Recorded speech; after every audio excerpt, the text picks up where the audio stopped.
देखो, आप अखिलेश यादव से उम्मीद कैसे कर सकते हो कि वो इस मुद्दे पर बोलेगा? एक अच्छा पुत्र वही हो सकता है जो अपने पिता के पदचिन्हों पर चले, और उनके पिताजी वही व्यक्ति है ना जो कहा करते लड़के हैं गलती हो जाती है, बलात्कार जैसे कांड तो होते रहते हैं, ठीक है? तो भैया वो अपने पापा के पदचिन्हों पर चल रहा है, तुम्हें क्यों बुरा लग रहा है? तुम्हें क्यों बुरा लग रहा है? क्योंकि हम ही थे पहले। खोल इतिहास के पन्ने बता देंगे, ये जमी, ये आसमां, ये गगन बता देंगे। सत्य और अहिंसा का पाठ हमने ही दुनिया को पढ़ाया है। ना जाने कितने देशों में अपना लोहा मनवाया है। मुगल भी ना मिटा सके जिस हिंदू को, अंग्रेज भी डर के भाग गए। उसको मिटाने की बात करते हो, तुम खुद ही मिट जाओगे। हरामजादे हमेशा से देश को तोड़ने की राजनीति करते आए हैं। हमेशा से ये हरामजादों का लक्ष्य इनका ये रहा है कि चाहे कुछ भी करूं मैं, चाहे मैं कुछ भी करूं, जाति में बांटूं, चाहे मैं क्षेत्र में बांटूं, चाहे किसी भी प्रकार से देश को बांटूं। इस देश के अंदर किन हराम के पिल्लों ने चिकन नेक को अलग करने की बात की थी? किसने की थी? जनता समझेगी, मैं बोलूंगा जनता अब अपने आप समझ जाएगी। और जिनके पेट में दर्द होना होगा और जिनके पिछवाड़े में आग लगनी होगी, अपने आप लग जाएगी। बरनौल की फ्री सुविधा मेरे पास है, ले जाना, ठीक है? लेकिन इस प्रकार की आग आपको समय समय पर लगती रहनी चाहिए। को उठा लिया, मतलब आपके पूरे कार्यकाल के अंदर 4 प्रधानमंत्री जिस खानदान से निकले हो, उन्होंने SC ST OBC पिछड़ों को ऊपर नहीं लाए।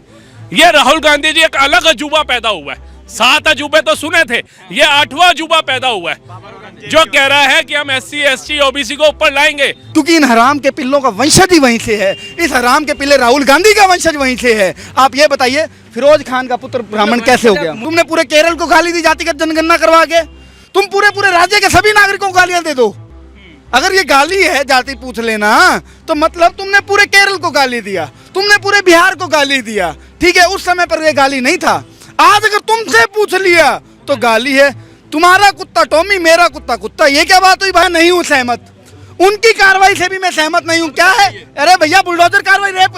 एक बात और, जब तक इस देश के अंदर नाबालिग बच्चियों के साथ में रेप करने वालों पर चौराहे पर उनको नहीं लटकाया जाएगा, जब तक उनको चौराहे पर लटकाने का कानून नहीं लाया जाएगा, ये नहीं रुकेगा। बुलडोजर से कुछ नहीं होने वाला। तुषार बजाज, राष्ट्रवादी।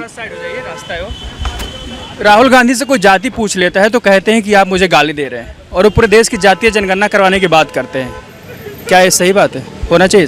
अच्छा, एक चीज बताइए, अगर राहुल गांधी से पूछ लिया गया कि आप कौन जात हो, नाम लेकर के नहीं पूछा गया था। मैं कहता हूँ अगर नाम लेकर के भी पूछ लेता हूँ, लो मैं पूछ लेता हूँ भाई, नाम लेकर के एक गाली मेरे से भी खा लो, ठीक है?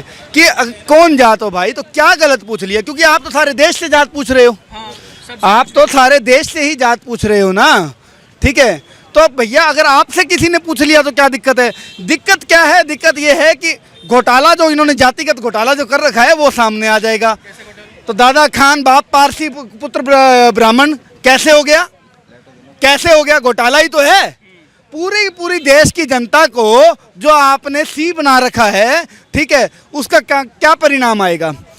उसका जब उजागर होने की बात आ रही है तो दर्द हो रहा है, और ये दर्द होना चाहिए। मैं तो कहता हूं कि भैया, देश की जनता, बीजेपी के लीडर नहीं पूछ रहे हैं आपसे आपकी जाति क्या है। जब आप कोर्ट के ऊपर जनेऊ दिखाते हो, अपने आप को दत्तात्रेय ब्राह्मण बताते हो, तब आपसे ये पूछ लिया जाता है भैया क्या गोत्र है, ठीक है? तब आपको दर्द होने लगता है। गाली दिया जा रहा है। हाय। और मतलब इसका मतलब तुमने पूरे बिहार को गाली दी जातिगत जनगणना करवा के, तुमने पूरे केरल को गाली दी जातिगत जनगणना करवा के, तुम पूरे राज्य के सभी नागरिकों को गालियां दे दो। अगर ये गाली है जाति पूछ लेना, तो मतलब तुमने पूरे केरल को गाली दिया, तुमने पूरे बिहार को गाली दिया, ठीक है? उस समय पर ये गाली नहीं था। आज अगर तुमसे पूछ लिया तो गाली है। तुम्हारा कुत्ता टॉमी, मेरा कुत्ता कुत्ता, ये क्या बात हुई भाई? ये क्या बात हुई? तो राहुल गांधी जी का दोगला चरित्र समय समय पर सामने आता रहा है। सीधा सवाल पूछता हूँ, जातीय जनगणना करवाने की ये बात राहुल गांधी कर रहे हैं। उनकी दादी कहती थी जात पर ना पात पर वोट पड़ेगा हाथ पर। हाँ।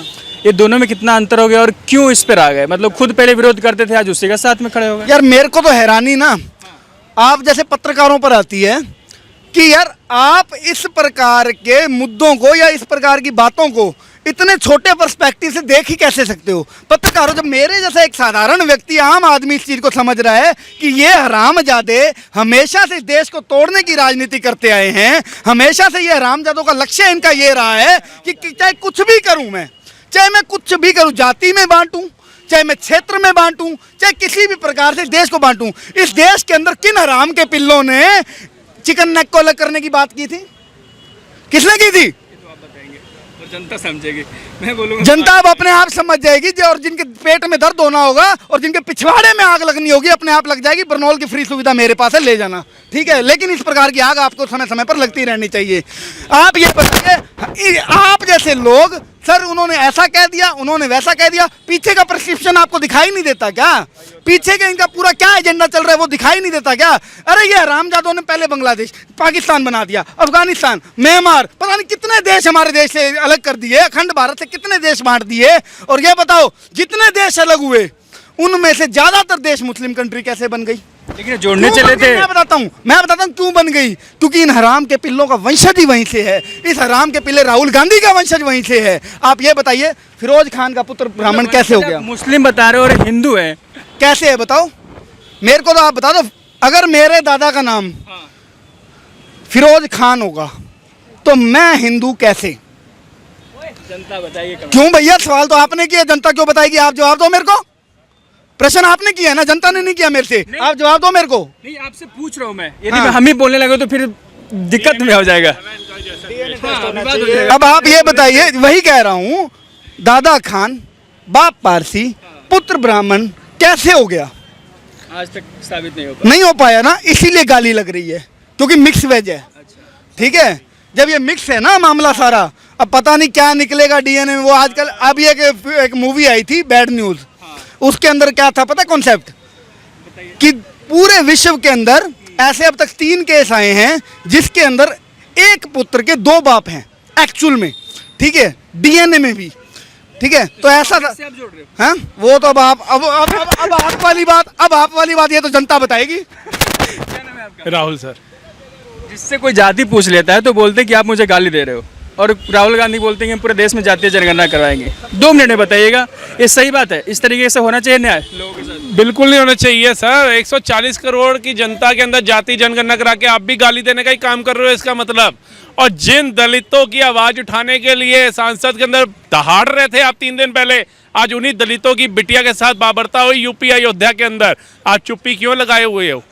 और किनकी आप जाति जनगणना कराने की बात कर रहे हो? कौन से हिंदुत्व को मिटाने की बात कर रहे हो? कौन से सनातन डेंगू मलेरिया होते हैं उनको साथ ले जाकर चलते हो और अपने आप को जनेऊधारी ब्राह्मण बोलते हो?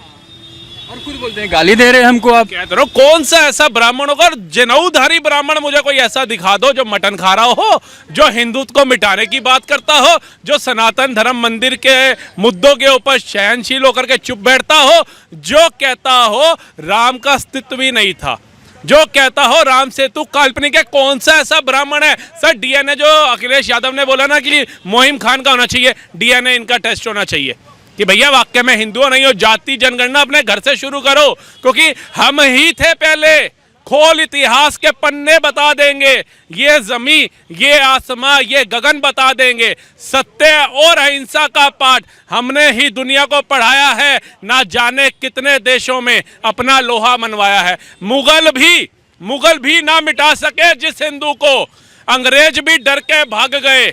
उसको मिटाने की बात करते हो, तुम खुद ही मिट जाओगे। भारत को तोड़ने की बात करते हो, अब देखो तुम्हारे टुकड़े कितने हो जाएंगे। बोलते हैं कि हम तो बस गिनती करवा रहे हैं, उनको हिस्सा दिलवाएंगे, उनका अधिकार दिलवाएंगे। सर ये प्रताड़ित जो हुई है बहन बेटी हमारी बच्ची 12 साल की, जिसको कंजक भवानी हमारे उसमें कहा जाता है संस्कारों के अंदर, शास्त्रों के अंदर, उसके ऊपर तो चुप्पी खोलो। पहले उस परिवार को तो इंसाफ दिलाओ। बाकी सारे दलितों को तो आप दिला ही दोगे, हमें लग ही रहा है आपसे। जब इसको नहीं दिला पा रहे तो SC ST OBC को कितना दिलाओगे? उम्मीद कर ही सकते हैं आपसे। 1951 के अंदर भी जातीय जनगणना हुई थी। 1951 से लेकर के till 2024 में जी रहे हैं। 2014 में भाजपा सरकार आई।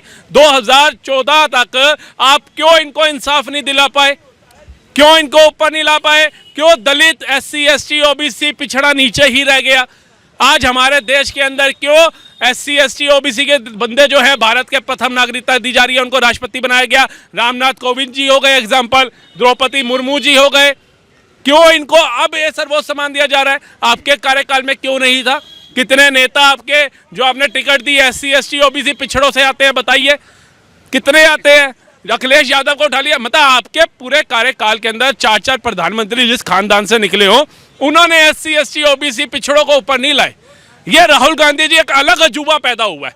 7 अजूबे तो सुने थे, ये 8वां अजूबा पैदा हुआ है जो कह रहा है कि हम SC ST OBC को ऊपर लाएंगे, दलितों को ऊपर लाएंगे, लेकिन पहले उनकी बहन बेटियों से जो प्रताड़ना करेगा, बलात्कार करेगा, उस पर हम कुछ नहीं बोलेंगे। उसमें उन बहन बेटियों को न्याय दिलाने के लिए ऊपर नहीं लाएंगे। वो होती रहे, क्योंकि इनकी सोच ही गंदी है, इनकी सोच घटिया है। आज योगी सरकार ने बुलडोजर चला दिया तो कहते हैं DNA टेस्ट करो। बुलडोजर चला रहे हैं, अरे बुलडोजर नहीं चलाए तो आरती की थाल लेकर के जाए। तुम और तुम्हारे नेताओं ने तो दलितों को, SC ST को समझाई अपने बाप की पूंजी हुआ था कि जब मर्जी आओ इनको कुचल दो, जब मर्जी आए इनकी बहन बेटियां उठा लो। एज फॉर एग्जाम्पल संदेश खाली, जहां राहुल गांधी जी 1 बार नहीं गए और मणिपुर 3 बार चले गए। अच्छा लगा सर बात करके। हाँ, यहाँ पर ना मैं आपकी बात से थोड़ा सा असहमत होऊंगा। किस बात पे असहमत होऊंगा मैं? देखो, आप अखिलेश यादव से उम्मीद कैसे कर सकते हो कि वो इस मुद्दे पर बोलेगा? एक अच्छा पुत्र वही हो सकता है जो अपने पिता के पच्चीनों पर चले, और उनके पिताजी वही व्यक्ति है ना जो कहा करते लड़के हैं गलती हो जाती है, बलात्कार जैसे कांड तो होते रहते हैं, ठीक है? तो भैया वो अपने पापा के पच्चीनों पर चल रहा है, तुम्हें क्यों बुरा लग रहा है? तुम्हें क्यों बुरा लग रहा है? ठीक है। दूसरी बात, रही बात योगी जी की, मैं क्षमा चाहूंगा लेकिन मैं नहीं हूं सहमत, उनकी कार्रवाई से भी मैं सहमत नहीं हूं। क्या है? अरे भैया, बुलडोजर कार्रवाई, रेप, एक बात और, जब तक इस देश के अंदर नाबालिग बच्चियों के साथ में रेप करने वालों पर चौराहे पर उनको नहीं लटकाया जाएगा, जब तक उनको चौराहे पर लटकाने का कानून नहीं लाया जाएगा, ये नहीं रुकेगा। बुलडोजर से कुछ नहीं होने वाला, ठीक है? बहुत छोटा काम है ये, इससे बहुत बड़ा कुछ होना चाहिए। और या तो आप ऐसा कोई कानून लाइए कि जो भी व्यक्ति नाबालिग बच्ची के साथ में इस प्रकार कुकृत्य करता है उसको चौराहे पर लटकाने का काम करिए। अगर नहीं ला सकते, नहीं है आप में इतना गुदा लाने का, तो भैया एक छोटा सा काम कर दीजिए, इस देश के अंदर जिस घर में बहन बेटियां हैं उसको आर्म्स का, असले का लाइसेंस देना शुरू कर लीजिए। हम अपनी बहन बेटियों की सुरक्षा स्वयं कर लेंगे, इतने कैपेबल हम हैं। बिल्कुल, थैंक यू। ये थी जनता की राय। बाकी बने रहे हमारे साथ, तो देखते रहिए द लोकसभा।